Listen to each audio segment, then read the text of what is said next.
Hey y'all. So here's where I live. Here's me.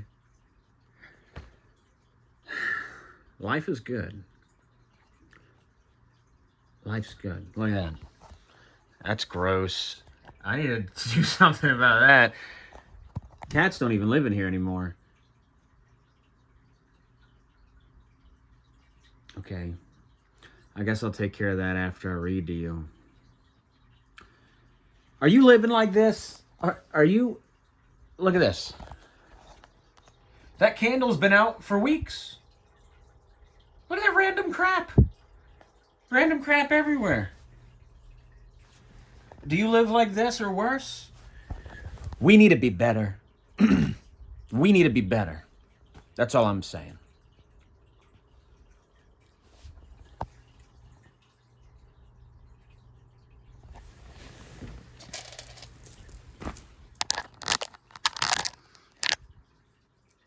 Okay.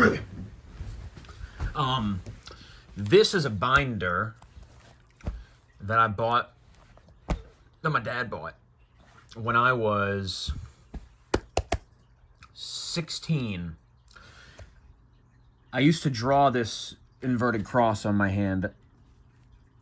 That's when my first GF broke up with me. And I got Catholic for a couple months, and then I gave up and I started to worship myself. I read the Satanic Bible. Andrew Mooney, my Canadian friend, he made me into a Satanist. And he was a life lover, man. He was a life lover. And then he got dragged underwater by the undertow. And he drowned to death when he was 18.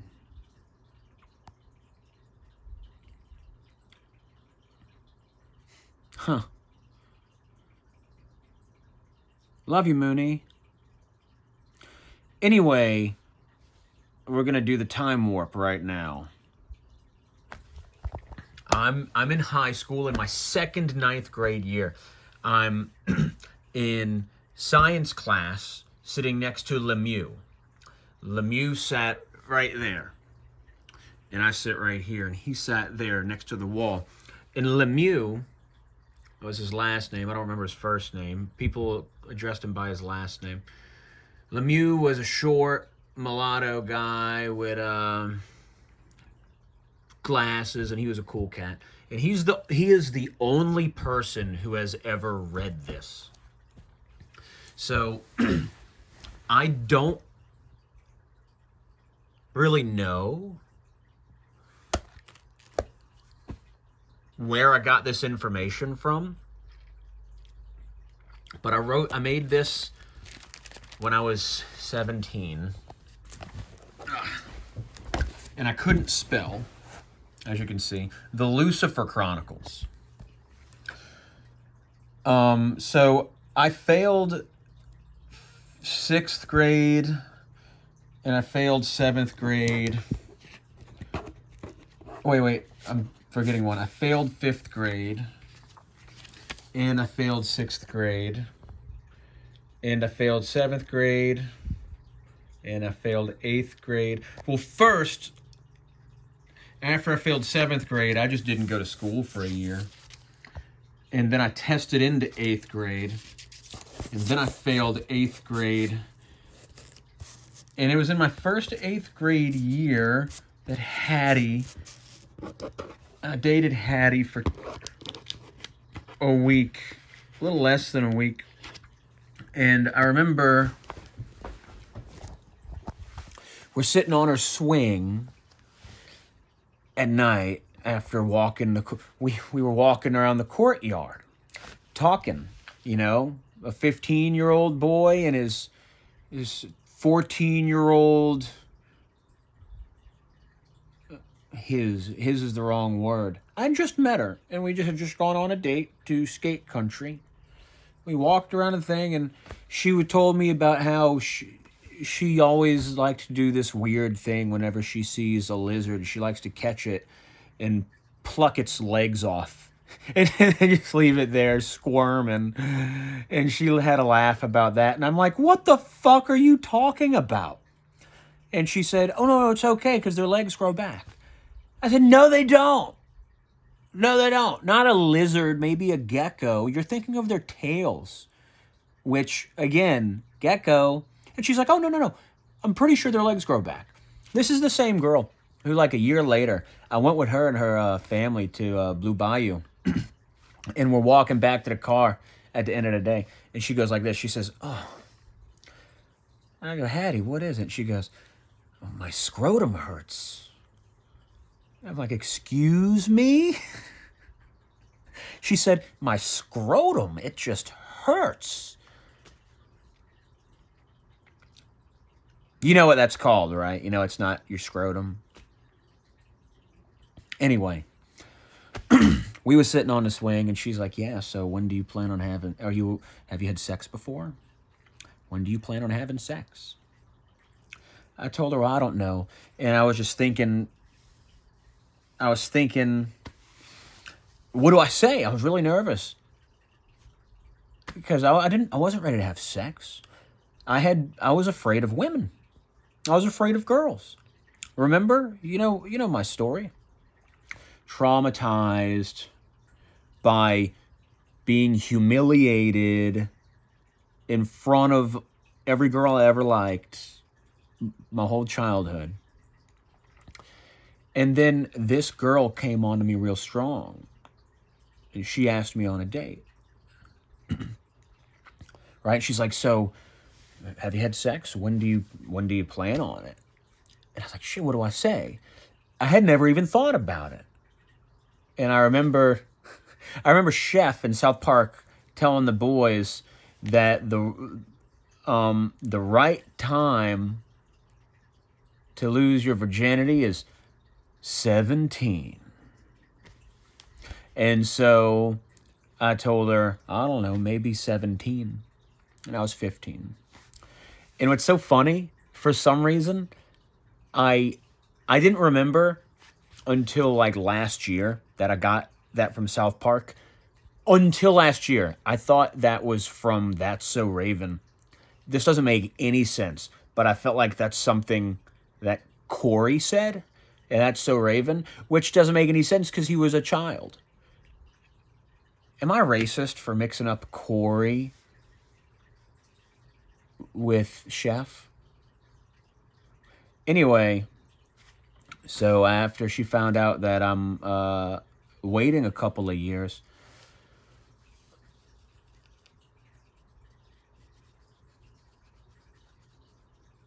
she just stopped talking to me. That was after she threw herself at me. Hold on, let me set this down. I didn't know I was going to be talking this much about this because I really was just going to read that to you. But this is kind of painting a picture of like who I was. She was a hot little thing, and no one was home. It was just her and me. And she lit every candle.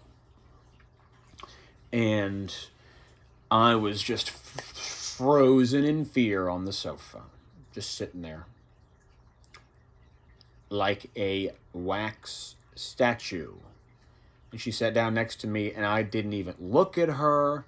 And she's thinking, what the fuck's wrong with him, I'm sure.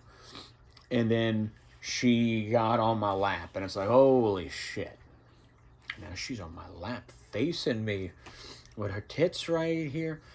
And not that she had any tits, you know. She's a 15-year-old girl, and she didn't. Anyway, let's stop talking about that. Anyway, she went to kiss me, and I didn't kiss her back. I was like, I don't know what the fuck I'm doing. What's going on? This is crazy. And I didn't kiss. And it's like, I just remember lip gloss, and her lips were like too soft, and and the lip gloss was like sloppy, and it was gross. And she was doing this against my will, right? I was really uncomfortable, but I liked her a lot. right? Like, she was like she's a good looking girl. Real cute, real charismatic.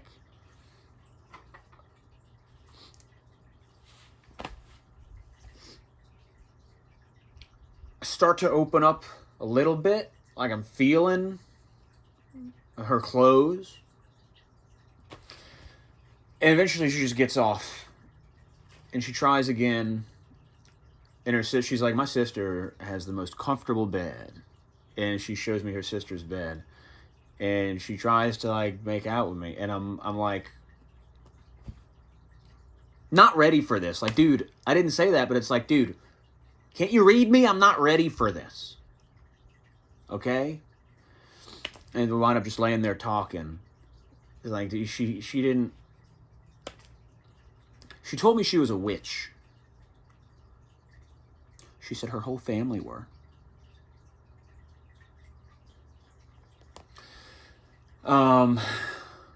Hey, Hattie, if you're watching. Beautiful family. Congratulations. Sorry about the marriage. All things happen for a reason. All things are ultimately good. There's a plan. It's God's plan. Anyway, the reason I said all that is because I remembered that the conversation on the swing happened after she had made these super heavy advances on me.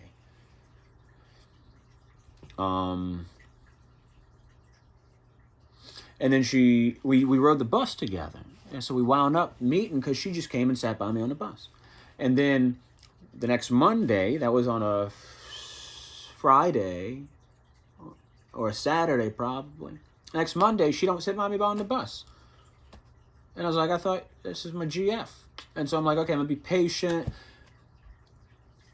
3 days pass, and it's like, she ain't even talking to me. She's sitting with that guy over. She's sitting with the tall, handsome Native American guy. What the H?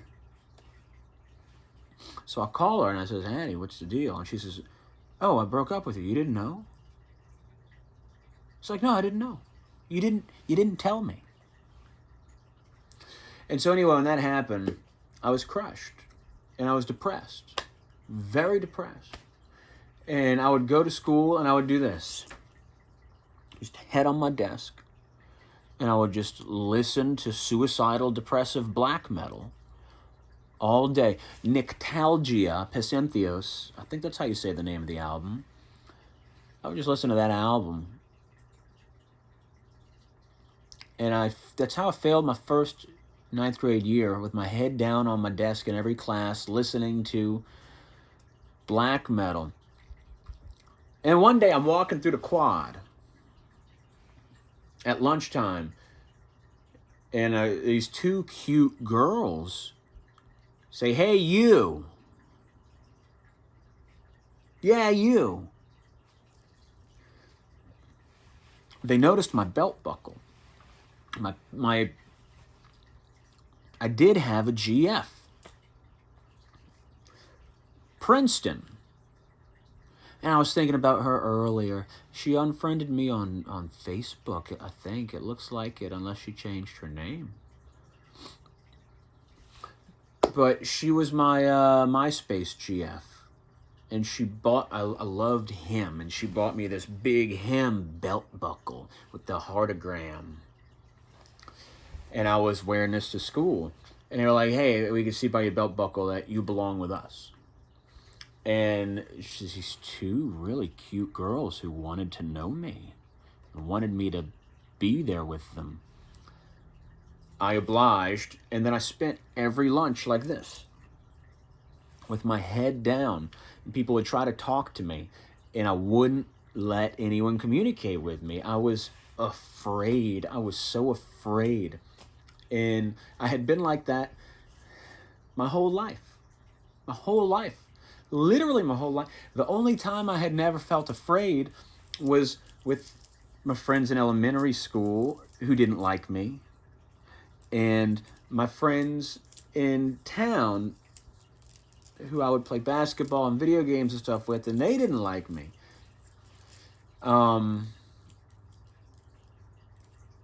because they're all down here and I'm up here, and I'm like, hey, I have ideas, and hey, let's do things, and I'm like super creative, and they just called that being a faggot. So I was a faggot and a retard. So anyway, and then you go home and your parents are screaming. All right, so now I mean, that was in September, the Hattie thing. In December, a girl messaged me on MySpace, Ashley. I got a message from this cute girl. These girls were throwing themselves at me, and I was too afraid. Anyway, she was a grade above me, and she said, hey, I go to school with you, and I've seen you, and I was wondering if you want to hang out. And she lived over on the other side of town. And so I made a decision to not be a pussy anymore. And then I had my father drop me off on the street, and I met her, and oh man, it was, what was it? December 21st. You know what that is? Your anniversary. I know I didn't tell you happy anniversary. But it's the winter solstice. And we walked around Terrytown in a freezing torrential downpour. It was horrible.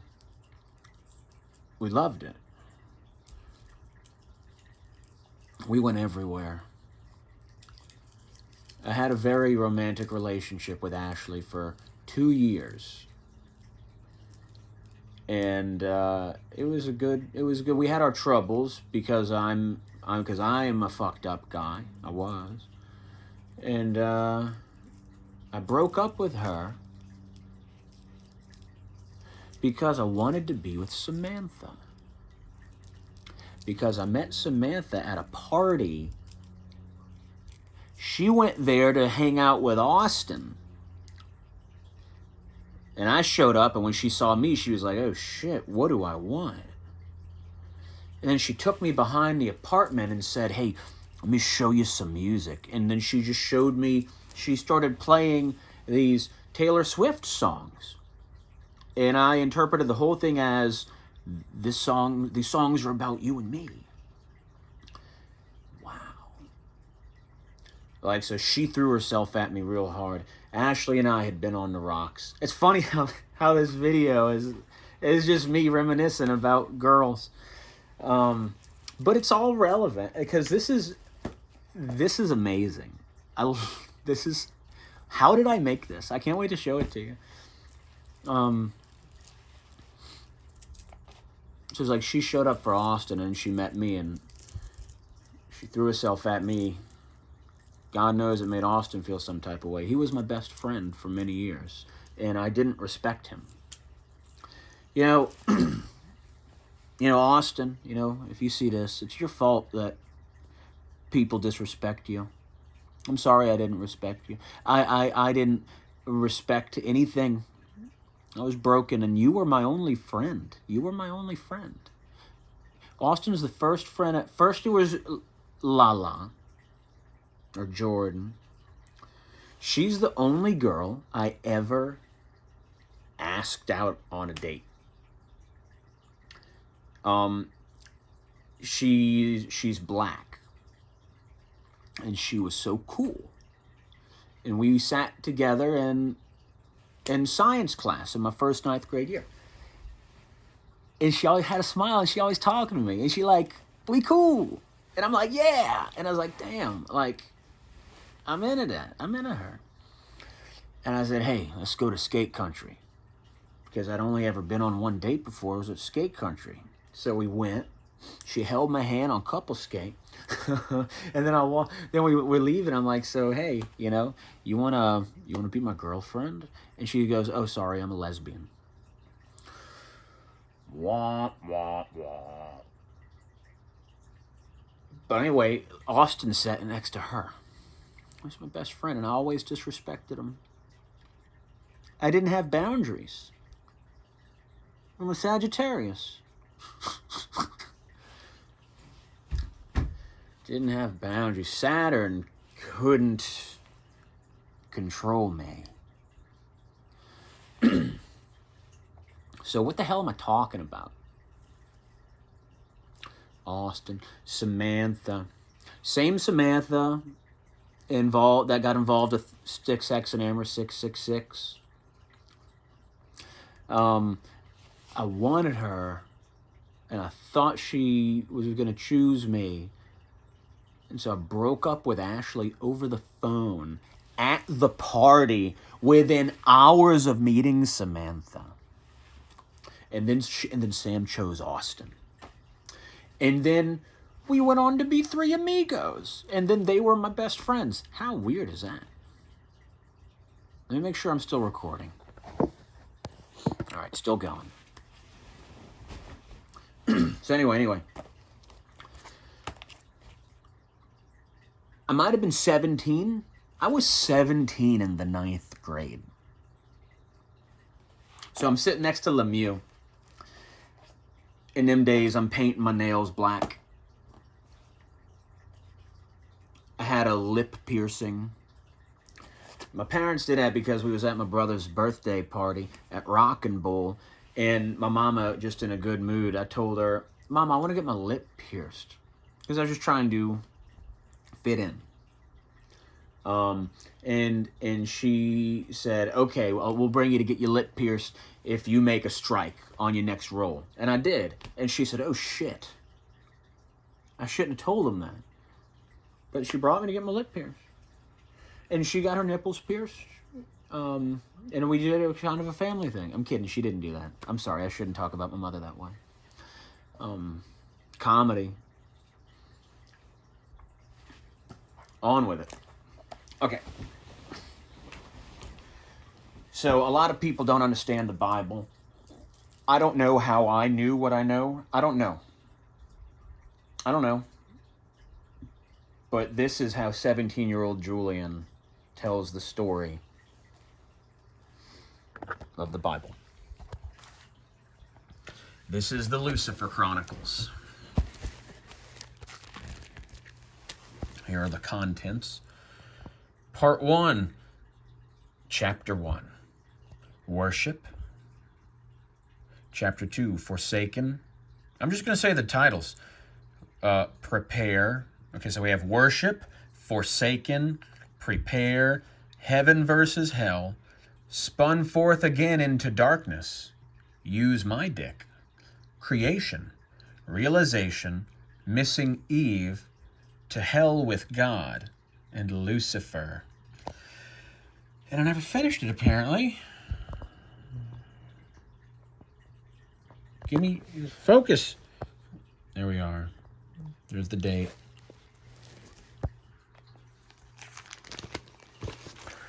All right, let's do it. So, this is how it starts. You worship me. And they gaze at him lovingly. Brand new creations. God. Yes, worship. Oh, my most noble creation. See, he created people. Worship them. All right, he instructs his angels to worship the people. And then they are worshiping the people. And there's somebody up on that cloud who's just not having it. Satan. Satan, what are you doing? I'm not worshiping. Satan, worship! God, I love you. Then worship! I can't. Damn you, God!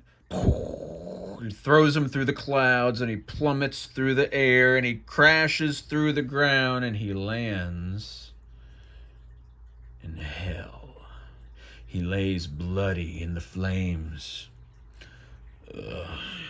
See, from the moment he pushes himself off the ground. Look at his eyes. He is pissed.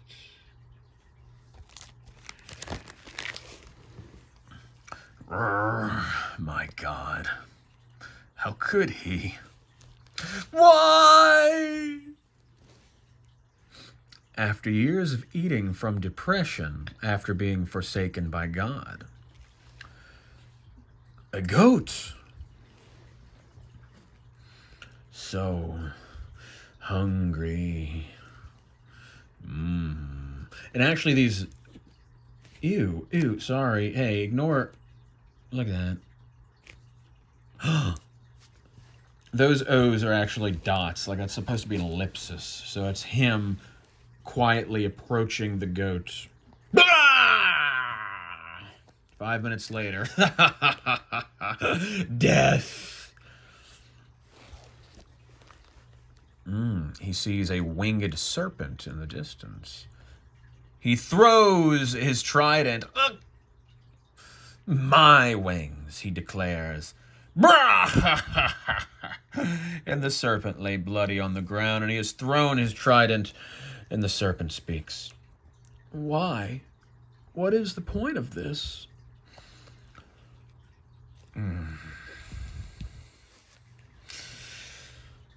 Is this going to make God think any differently of you? I'm sorry God took your love for pride. But what is the point? What is the point of killing us helpless animals? I look cool.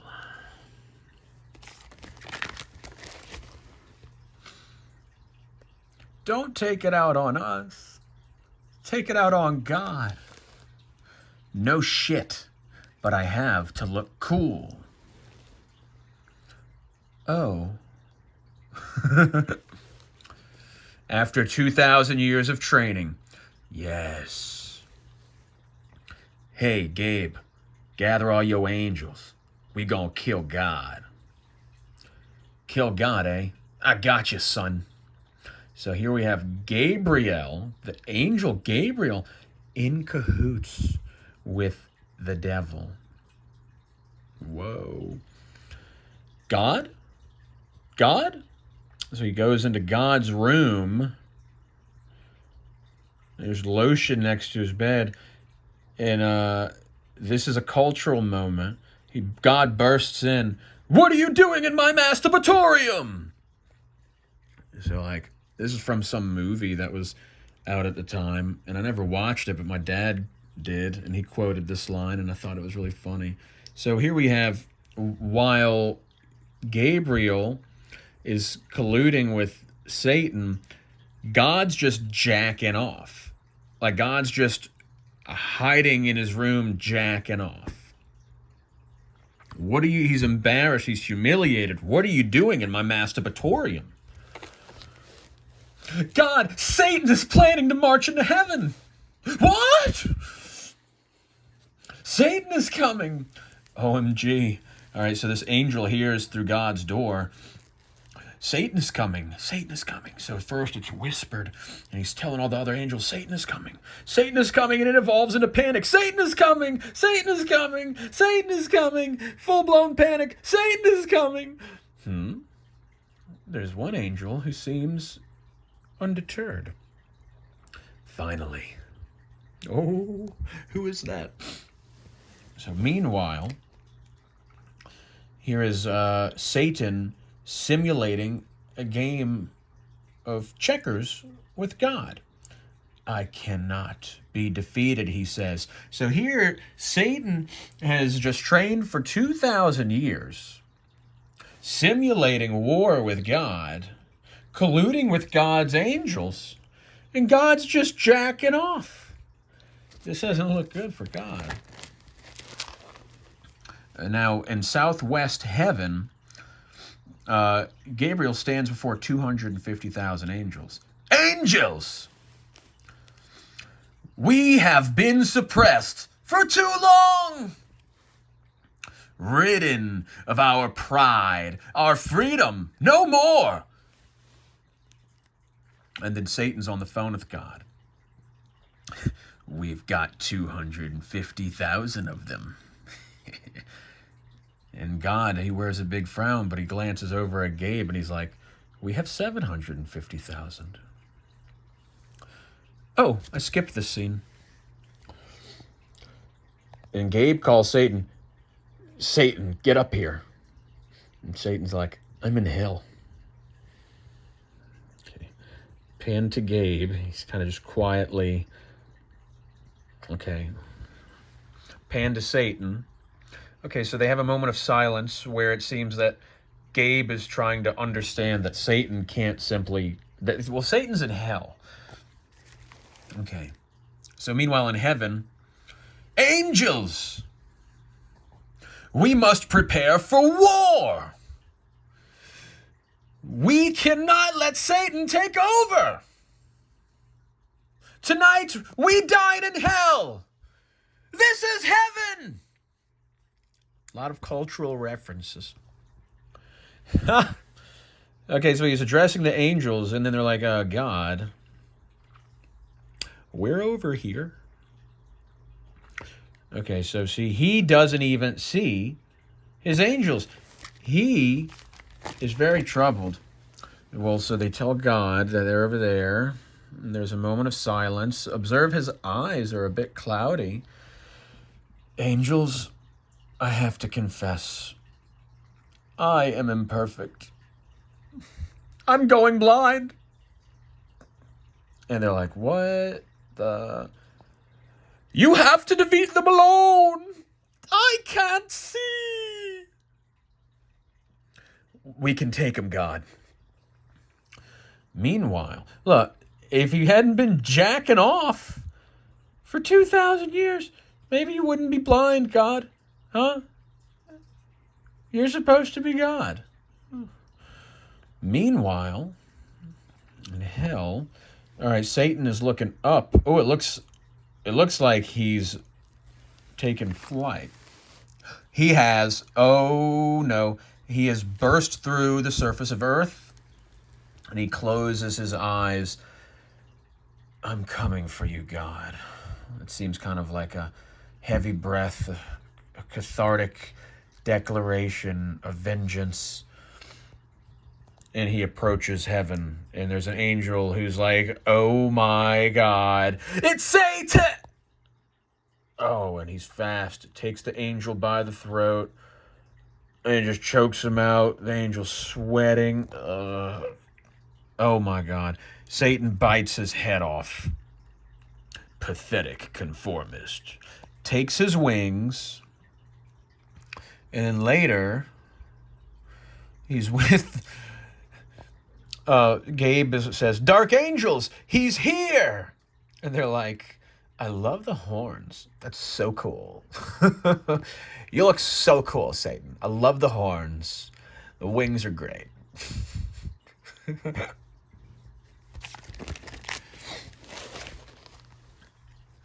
I knew it. I'm cool. I sense evil, forsaken and lying souls approaching. We have to prepare. And then here you have Satan leading the dark angels. Onward march! I thought it was onward, apparently. I don't know what onward means. On war. Onward march! And so, like, God's just been like, we have to prepare. And they're just standing there. God can't see, by the way. I don't hear you preparing. That's my favorite frame. That's my favorite frame. And then, like, one's looking off to the side. One's looking at his bow and arrow. Where are his wings? Like, dude, you didn't even put your wings on today. What? All right, so his angels, they're kind of, they don't seem all that confident. Like, dude, it's 3-1. Well, anyway, they raise up their bows and arrows to shoot. And God says, I hear them coming. Oh, wow. Okay, this is a cool frame. Listen, there's God and his angels. Very funny looking. There's Satan and Gabe. And is that another guy on a cloud? I don't know. And what is that face? Well, someone's going, heh. Oh, okay. So that's one of the dark angels. Heh. So he shoots, and God is holding out his hand. Ready your arrows! And then an arrow gets him in the hand. Oh, there's an arrow in my hand. And his angels are, the God shouts, oh my God! And his angels are like, he is so dramatic. Like, yeah, dude, he's been jacking off. Oh! He shoots a God ball. Okay, isn't that adorable? Okay, dark angels, prepare. Who does he think he is? Okay, look, so this is Gabe. Ooh, okay, wait, I have to clean that nail at least. If I'm going to be pointing with it, that's just gross. That's just gross. Okay, so Gabe is like, dark angels, prepare. And now Satan, that proud son of a bitch, he's like, who does he think he is? Totally forgets like they're on the same side, you know? He seems to be, he's doing a good job. He cares a lot about it, but Satan's too proud. And then he shoots him in the head with an arrow, and he calls him a fucking tool. Pride's gonna be your downfall, Satan. It already has been. All right, now we have splits. Okay, dark angels, get ready. Shoot now! Now there's a flurry of arrows. And God's angels, oh my, they go, oh my God.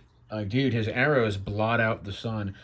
Can you tell how inspired I was by 300? That's a funny face, dude. Look at that face. That's the face that I would make if arrows had blotted out the sun. But the God ball is on its way. It's taking its happy old time, but it's on the way. And it was Satan sees it now. He says, oh shit. Cover! He covers himself. The God ball laughs. He's like, I'm coming, dude. Go ahead and cover, whatever. This frame seems to depict carnage. There is Satan undercover, dead angels, some who covered themselves. There's another angel. He's shooting down at Satan. Look, he sees Satan. He's like, I got a clear shot. Satan! And then, wow. The rainbow arrow hits this guy, sacrificed himself for Satan. Struck by the rainbow arrow in his head. And he falls dead. Everyone's dead, but Satan, there's Satan. There he is. Rainbow arrow. Kind of looks like Wi-Fi. And he was like happy. He's like, I saved you. And Satan's like, I would have died. But what he means by that is he would have rather died than be saved by this freaking guy. And so he grabs him by the head, and the guy's like, Satan? Bites his head off. Freaking Ozzy over here, right? Ugh. Satan! Satan, what are you doing here? Ooh, the confrontation. I'm avenging my cast into hell, God. This is your fault. Nothing was my fault. You refused to worship. It was your pride. No! Now it's about pride. I loved you. I couldn't worship anything lesser than you. You were my God. And God's like, he doesn't get it. He doesn't get it. You still sinned, Satan. I'm sorry. How are you going to forgive humans all day long and not me? You are unfair. This is why I didn't worship too. You don't care. You just led a war against me, Satan. And that gave Satan pause. And he's like, oh, shit, I did that, didn't I? Actually, I just did that. Because you're merciless! I'm sorry, Satan. Goodbye. And then God puts his hand out. No! I'll get you, God! And he just casts him into hell again. Look, just like that. He's like, dude.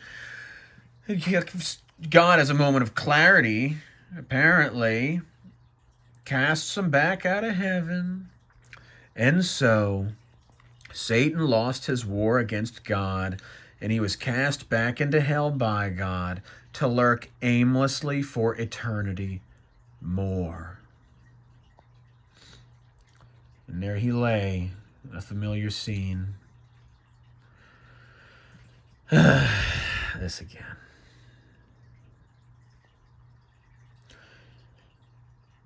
He seems to be crying blood.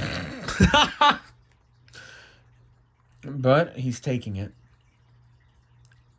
in silence. And he just sits quietly in the fire and burns.